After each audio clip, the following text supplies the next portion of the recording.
일보다 그 우선적인 것이 사명자의 회복입니다. 이 회복은 영육 간의 온전한 총체적인 회복이 되어야 됩니다. 예수님의 십자가와 부활로 구원이 완성됩니다. 이제 교회를 통한 복음 전파가 일어나야 되는데 제자들이 아직 준비가 되지 않습니다. 예수님의 십자가 사건 이후에 충격과 상실과 삶의 의욕과 구심점을 잃어버렸습니다. 멘붕 상태에 있는 겁니다. 부활의 주님을 2번씩이나 만났는데도 여전히 그들은 다시 일어설 동력을 찾지 못하고 있습니다. 이런 제자들을 주님이 찾아가신 겁니다. 이 앞날에 대한 확신이 있는 제자들이 선택한 것은 이전 삶으로 돌아가는 겁니다. 여부 출신이었던 그들은 이 애매모호한 현실 속에서 본능적으로 다시 그의 뱃사람의 그 삶을 떠올리게 됩니다. 3절에 시몬 베드로가 나는 물고기 잡으러 가노라 하니 그들이 우리가 함께 가겠다 하고 나가서 배에 올랐으나 그날 밤에 아무것도 잡지 못하였더니 마음이 복잡하고 손에 잡히는 게 없기 때문에 미적거리고 다들 주저합니다.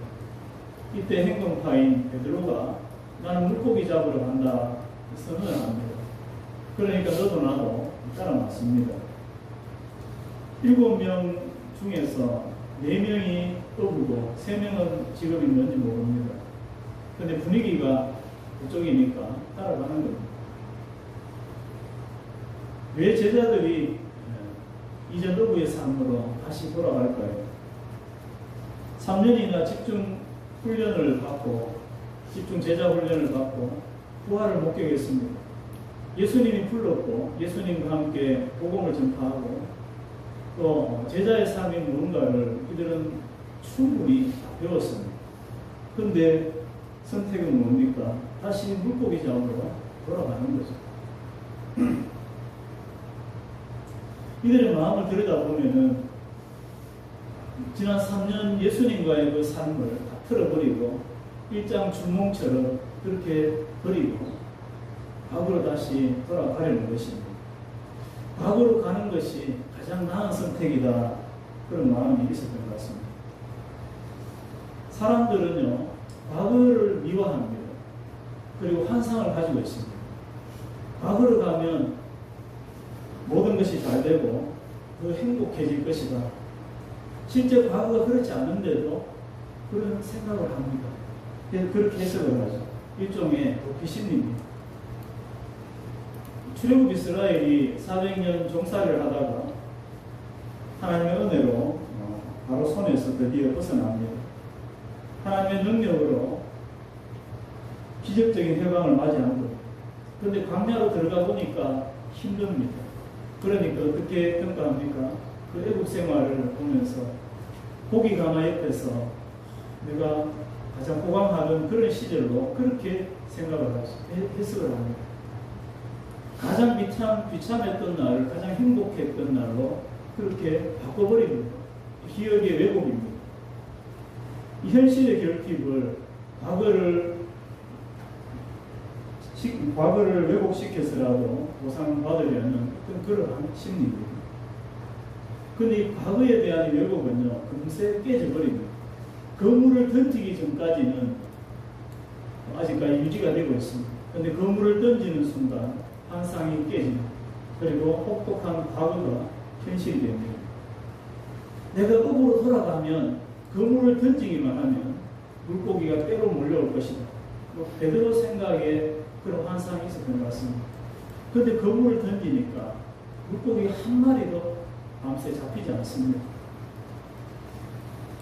혹독한 과거가 걸려 들어오죠. 한숨과 절망만 있습니다. 이 베드로의 과거입니다. 이 현타가 오는 거죠. 아, 이게 내 모습이구나. 이게 내 과거구나.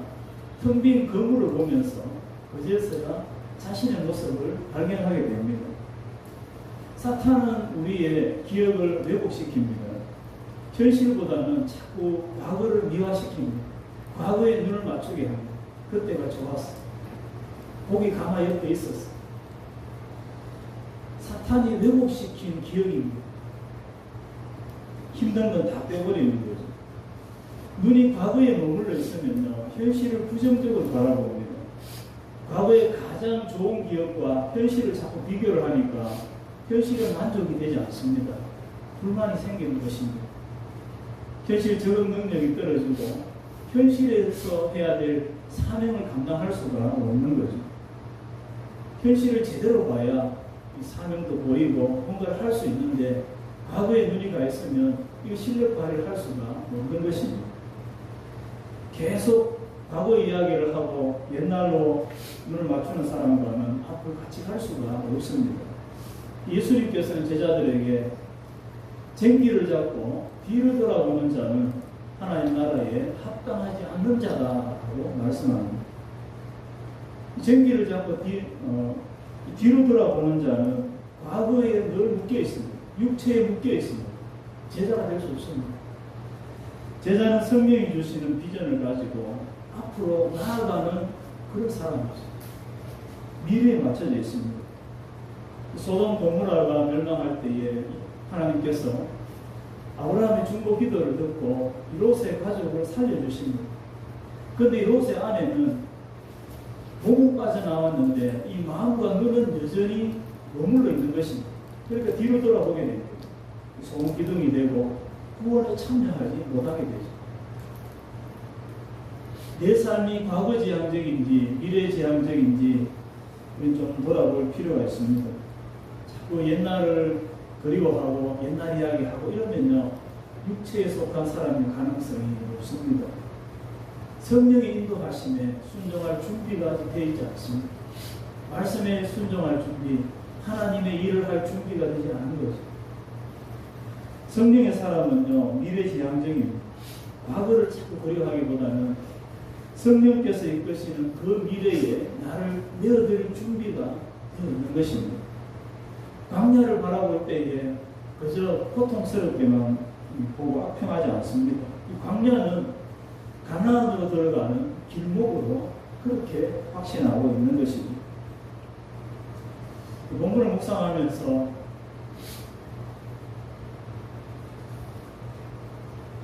이 꿈으로 돌아가 버리는 이 제자들의 이 모습에 좀 놀라고 충격이 되었습니다.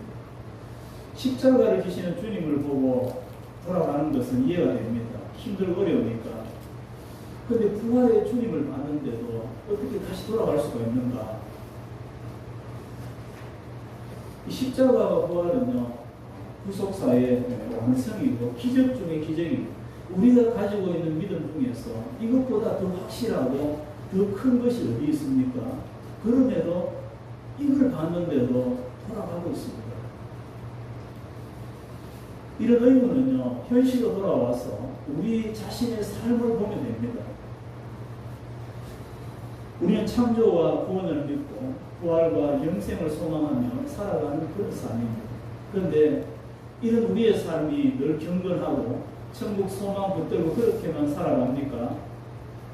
아니죠. 틈만 나면 뒤를 돌아봅니다.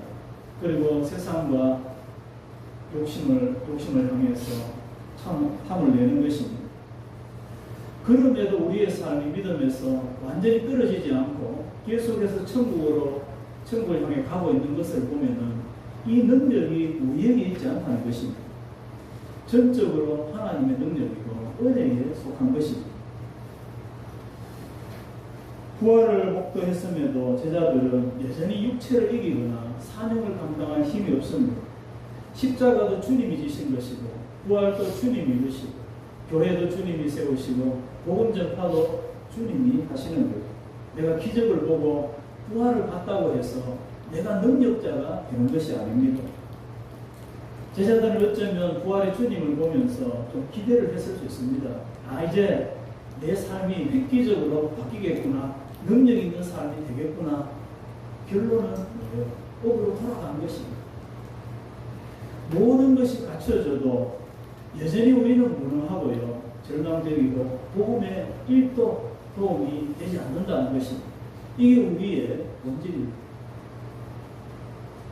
그러나 절망 속에 갇혀있는 이 제자들을 찾아가시는 주님을 볼 때에 그제서야 우리에게는 소망이 생기는 것입니다.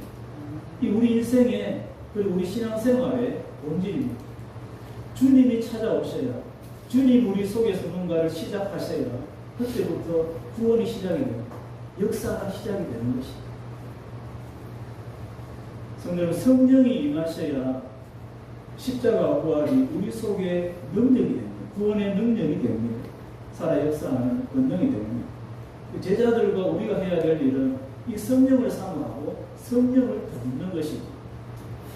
이 길만이 믿음의 생기를 잡고 앞으로 갈 수 있는 유일한 길입니다. 나는 스스로 믿음의 생기를 잡고 한번 가봐야 되겠다. 다짐 한번 해보십시오. 작심삼일이 됩니다. 내가 의지가 부족해서 특별히 그런 것이 아니라 원래 안 되는 것입니다. 성령께서 하시는 것을 사람이 할 수는 없는 거죠. 과거에 매여 있는 제자들을 볼 때에 한심하고 절망적인 생각이 듭니다. 그 한편으로는 희망이 있습니다. 왜요? 내가 성령 안에 있기만 하면 이 절망은 무한한 능력으로, 무한한 소망으로 바뀐다는 것입니다. 인간적으로 가질 수 있는 가장 탁월한 그런 조건을 갖추어도 여전히 나를 무능해서 꺼내줄 수 없지만, 그러나 성령을 의지할 때 우리에게는 언제나 소망이 있습니다.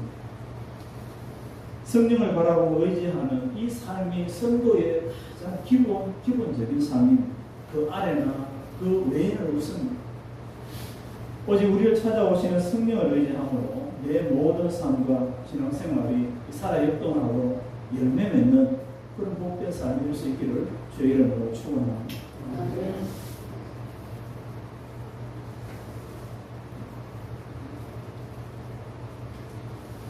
그리고 예수님께서는 영적 침체에 빠져있는 이 제자들의 초심을 회복하고 계십니다.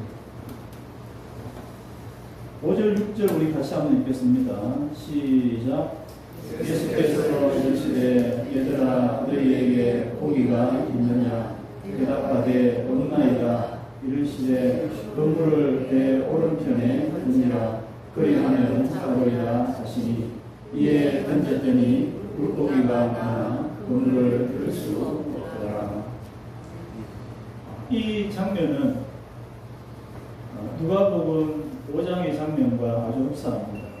밤새 그물을 던졌지만 한 마리도 없습니다. 물고기가 다 숨어버렸습니다. 예수님이 숨기신 거죠. 그러나 배 오른편에 그물을 던져라는 이 주님의 말씀에 순종할 때에 그물이 터질 정도의 많은 물고기가 잡힙니다. 어떻게 이런 일이 생겼을까요? 이 작은 배를 중심으로 극과 극으로 고기떼가 나눠져 있었을까요? 아니면 그 시간에만 고기가 갑자기 몰려들어서 그렇게 많아졌을까요? 이 자연현상으로는 설명이 되지 않습니다. 만물의 예수님의 이 만물에 대한 주권이죠.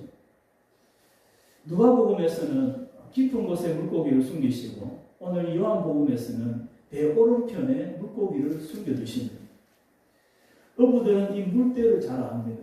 고기들의 습성을 알고 어떻게 하면 고기를 잡을 수 있는지 도 같은 사람들이죠. 이들의 전문적인 지식에 비하면 예수님의 말씀은 어찌 보면 터무니없죠. 말이 안 됩니다. 그런데 물고기가 미어 터지는 이 결과를 볼 때에 누가 더 전문가입니까? 아무리 고기 박사라도 이 물고기를 창조하신 이 창조주를 능가할 수는 없는 것입니다. 이 기적을 보면서 베드로가 예수님 앞에 꼬꾸라지는 것입니다. 자기가 죄인임을 고백하고 경배하고 예수님의 제자가 됩니다. 수제자가 되죠. 이 베드로의 소명 장면입니다. 예수님께서 이 신앙적인 실패를 하고 영적 좌절에 빠져있는 이 베드로를 찾아오셔서 이 자신의 소명의 자리를 다시금 되새겨주고 계신 것입니다. 성도 여러분, 영적인 좌절과 이 매너리즘 그리고 탈진은요, 이 소명과 이 맥을 같이 합니다. 신앙의 열심을 잃고 타성에 젖어 있는 신앙인이나 교회 열심히 하다가 탈진에 빠져 있는 사람을 보면은 이 첫 마음을 잃어버렸습니다. 이 첫 마음을 잃어버렸다는 것은 상황에 빠져 있고 방향과 목적을 잃어버리고 방황하고 있다는 거예요. 그냥 물결 따라서 그냥 가는 겁니다. 영적으로 살아있으면요, 거슬러 갑니다. 그런데 탈진 상태에 있으면 그런 능력이 없는 것입니다. 남녀가 결혼을 하면은 혼인 서약을 합니다. 이렇게 서약을 하죠. 남편은 아내를 맞이하며 죽는 날까지 사랑하며 기쁠 때나 슬플 때나 건강할 때나 몸이 불편할 때나 부유할 때나 가난할 때나 조건 없이 존중하고 늘 아끼며 살아갈 것을 맹세합니까? 예. 대답했지 않습니까? 아내도 그렇게 대답을 했습니다. 이 결혼의 초심입니다. 이 방향이고 목적입니다. 핵심은요, 이타적인 태도, 배우자가 중심이 되는 것입니다. 이 초심을 잊지 않으면요, 그 결혼 생활은 끝까지 행복하고요, 목적을 이루게 됩니다. 그런데 세월이 지나면서 초심을 잃어버립니다. 내 중심이 됩니다. 서약과는 반대로 가는 거예요. 문제가 생기죠. 그런데 이 문제가 왜 생겼는지조차 깨닫지 못하는 것입니다. 왜 생겼습니까? 서약대로 하지 않았기 때문입니다. 초심을 잃어버렸기 때문입니다. 그래서 브레이크가 걸린 거죠. 이 초심의 브레이크를 풀지 못하면요, 이 문제는 해결이 되지 않습니다. 문제 있는 많은 부부들을 이렇게 만나봐도요, 해답은 하나입니다. 서약으로 돌아가면 됩니다. 서약으로 돌아가면 되죠. 초심을 다시 가지면 되는 것입니다. 목회에 있어서도 그렇습니다. 목회자들도 목회를 하다 보면 매너리즘에 빠지고 이 번아웃, 탈진이 오기도 합니다. 아이고, 목회를 못해서 그렇죠. 그렇지 않습니다. 모든 목회자들이 다 겪는 그런 일들입니다. 제가 이번에 신대원 60일 동기회가 있어서 며칠을 동기들을 보면서 같이 시간을 보내고 또 많은 대화를 했습니다. 이야기를 하다 보면요, 어려움이 없거나 문제 없는 사람이 한 사람도 없습니다. 교회도 크고 사역도 잘하고 외국도 다니고 그런 사람인데 이야기를 해보니까 가슴을 쓸어내릴 만한 그런 한숨과 절망적인 그런 시간이 있었더라는 것입니다. 이 시간들을 통해서 완전히 목회자로 다듬어져 가는 거죠. 가시들이 빠지고 또 모난 부분들이 그렇게 깎여 나가는 것입니다. 다양한 케이스하고 상황들은 다 다릅니다. 그런데 해답은 하나였습니다. 목회 초심을 회복해야 되겠다. 전부 그 말을 하는 거죠. 그 소명받던 그 시간으로 그 마음으로 돌아가는 겁니다. 원점으로 돌아가 보면요, 현재의 어려움과 이 상황들이 다 예견이 되어 있습니다. 다 포함이 되어 있습니다. 목자 되신 예수님을 따라가고 교회를 내 몸처럼 아끼고 사랑하겠다는 그 고백 안에 모든 고난들은 이미 예견이 되어 있는 것입니다. 힘든 줄 알면서도 그럼에도 주님을 사랑함으로 소명을 받은 것입니다. 원점으로 가서 그 사실을 확인하는 거죠. 복잡하지만 단순합니다.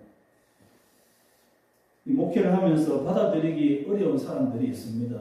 목회자도 인간이죠.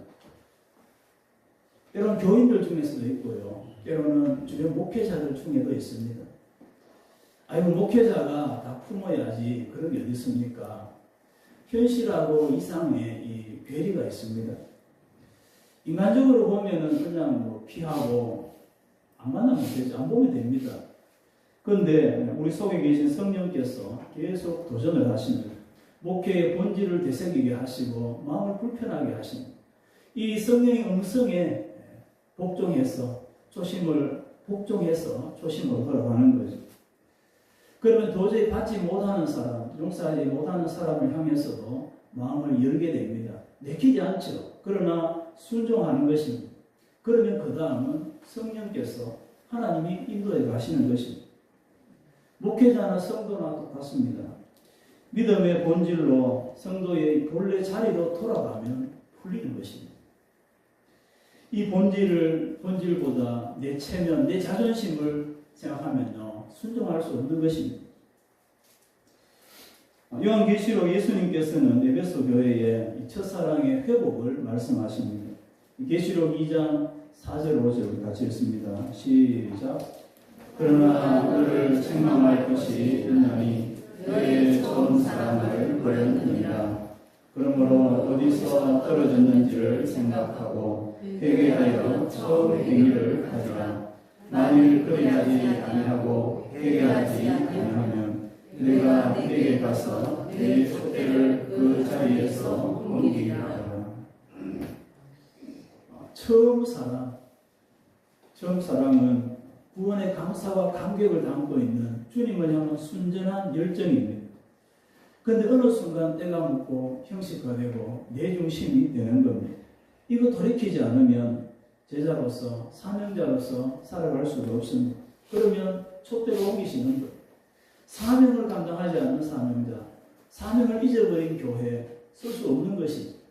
그래서 이 첫사랑의 회복과 영적 회복은 교회의 성도에게 생명과 같습니다. 창세기 34장에 야곱이 자녀들의 이 세겜 학살로 인해서 인생의 위기에 빠지게 됩니다. 이 멸문지화를 당할 그런 절체절명의 위기입니다. 이때 하나님께서 야곱에게 베델로 올라가라고 하십니다. 이 주변 민족들이 이제 모여서 치려고 하는데 그러면 전쟁 준비를 해야 되는 게 그게 상식입니다. 그런데 하나님은 야곱의 문제를 그렇게 풀지 않습니다. 영적으로 푸십니다. 네 기도의 자리, 그 믿음의 자리로 돌아가라 그렇게 하십니다. 이해가 되지 않습니다. 그러나 야곱이 순종하죠. 그리고 야곱은 이 인생의 위기를 넘어갑니다. 베델에 아직 도착도 하지 않았는데 하나님은 야곱의 그 삶에 벌써 응답하고 계십니다. 성도 여러분, 예수님의 제자들은요, 이전 삶으로 돌아가면 인생에 답이 있을 줄로 생각했습니다. 그러나 예수님은 그들의 옛 삶의 자리가 아니라 옛 믿음의 자리로 그들을 안내하고 있습니다.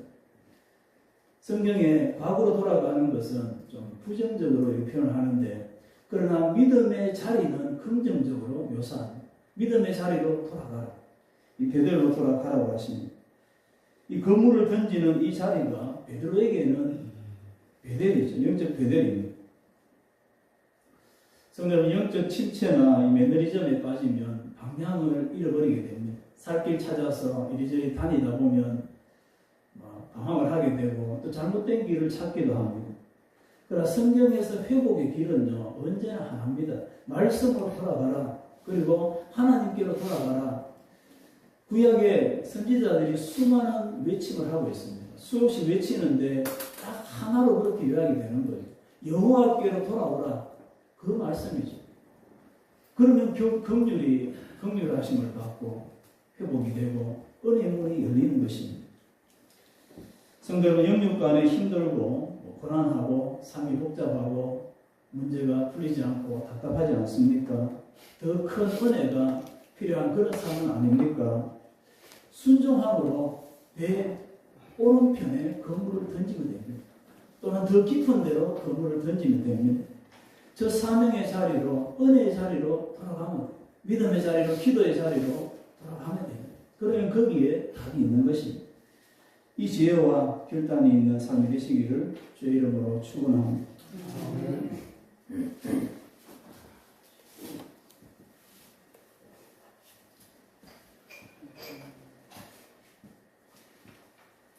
아직 안 끝났습니다. 예. 12절, 13절 같이 읽습니다. 목이 아파서. 12절, 13절 같이 읽습니다. 시작.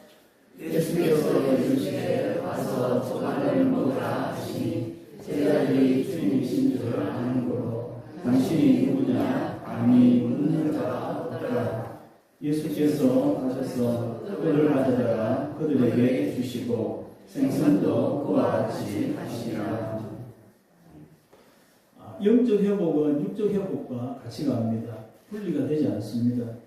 영적으로 충만해도 육체적으로 탈진 상태에 있으면 회복이 더딥니다. 효과가 없습니다. 영과 육은 유기적으로 결합이 되어 있어서 깊이 영향을 주고받습니다. 때로는요, 잘 묻기만 해도 영적으로 회복이 됩니다. 엘리야가 극도로 지쳐 있었을 때 하나님께서는 천사를 통해서 자꾸 먹이십니다. 그런데 영적으로 회복이 됩니다. 희한하죠. 교회 안에서 먹는 것과 식탁 교제는요, 중요합니다. 예배 후에 함께 먹는 이 애찬은 예배의 연장선상에 있습니다. 하나님과의 영적 교제 이후에 성도들의 이 연합의 기쁨을 나누는 그런 만찬이라는 것이 이 구약부터 내려오는 전통입니다. 이 구약의 이스라엘은 시내산에서 하나님을 모시고 그 앞에서 만찬을 했습니다. 성찬은 장차 누릴 영원한 이 천상의 만찬을 예표하는 것입니다. 그래서 교회 공동체에서 성도 간에 같이 먹는 것, 이 식사 교제 아주 중요하죠. 예배 후에 함께 식사하는 것뿐 아니라 일상에서 성도들이 이 식사 교제하는 것, 그것도 큰 의미가 있습니다. 이 식탁 교제를 통해서 형제 사랑을 실천하고 또 연약한 지체들을 격려하고 일으키는 계기가 됩니다. 특별히 고난 가운데 있는 형제나 또 격려가 필요한 지체들을 만나서 밥 사주고 또 이렇게 격려해 주면 큰 힘이 됩니다. 교회가 할 일입니다. 특별히 직분자들은 이 일에 민감해야 됩니다. 때로는 10마디 말보다 밥 한 번 사는 것이요 더 힘이 됩니다. 사람 먹는 것에 영향을 받습니다. 특별히 한국 사람들은요, 이 먹는 거 굉장히 중요하게 여깁니다. 일단 같이 식사를 해야, 밥을 먹어야 마음이 열리고 관계가 형성이 됩니다. 아직 한 번도 같이 식사를 안 했다. 그러면 아직 관계가 형성되지 않은 것입니다. 예수님께서 모범을 보이고 계십니다. 친히 제자들을 먹이고 계십니다. 예수님이 챙겨주시는 이 밥상을 받으면서 이 제자들이 얼마나 마음의 격려가 되고 위로가 되었을까요? 이 100마디 말보다 이 하나의 행동 안에 수많은 메시지가 들어있습니다. 제가 밥을 꼭 사주십시오라는 그런 걸 이야기하는 것이 아니죠. 영육 간의 전인적인 그런 필요가 채워져야 한다는 것입니다. 어떤 사람은 믿음은 좋은데 물질로 섬기는 게 부족한 사람이 있습니다. 말은 하는데요, 말만 하는 거예요. 효과가 없습니다. 육체를 벗어날 수 있는 사람은 없습니다. 영육 간의 필요를 알고 채워주는 것이 필요한 것입니다. 세가족들은 더 그렇습니다. 육체를 가진 우리는요, 육적인 것도 볼 수 있는 지혜가 있어야 됩니다. 배가 고프면 아무것도 귀에 들어오지 않습니다. 특히 남성들은 더 그렇습니다. 일단 뭐가 들어가야 돼요. 기도 잘하는 사람을 간혹 미워할 수 있지만 밥 사주는 사람을 미워하는 일은 잘 없습니다. 이 본능이죠. 우리는 영적인 것을 추구하지만 동시에 전인적인 것을 추구하는 것입니다. 본능을 무시하는 것이 아니라 그것까지도 고려해서 복음의 기회로 삼는 것입니다. 먹으면 열립니다. 마음이 열립니다. 관계가 열립니다. 우리 한 영혼을 얻고 성도와의 교회 회복을 위해서 영육 간의 모든 수고, 모든 지혜를 동원해서 수고할 필요가 있습니다. 사랑하는 지체와 교회 회복을 위해서 영육 간의 필요를 잘 알고 수고함으로 함께 채우고 세워갈 수 있는 그런 믿음의 공동체 될 수 있기를 주의 이름으로 축원합니다.